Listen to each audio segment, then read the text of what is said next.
L'homme est appelé à être co-créateur, c'est-à-dire créateur avec Dieu. Ce dernier ne reviendra pas sur sa parole créatrice. L'univers n'est pas voué à l'annihilation. Sa parole créatrice est la continuation de la création. À cette évolution créatrice appelée transformation, où l'homme, collaborateur de Dieu, tient un grand rôle.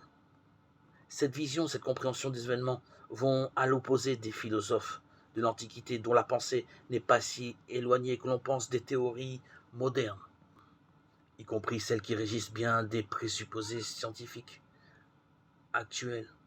Ces philosophes ne parvenaient pas à accéder à la notion de création à partir de rien, et quand il était question de la matière, se troublaient en la considérant comme quelque chose émergeant d'une puissance maléfique, définie de manière diverse, mais revenant finalement à opposer matière et esprit.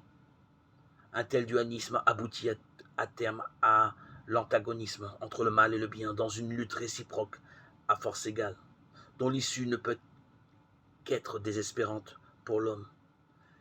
Telle n'est en aucune façon la vérité de l'Évangile. Une autre question peut ensuite se poser à l'intelligence humaine. En créant l'univers, Dieu attend-il un quelconque gain à son propre profit? Aucunement. Il n'en attendra qu'un bien pour cette création dans la mesure où elle se met en marche vers lui.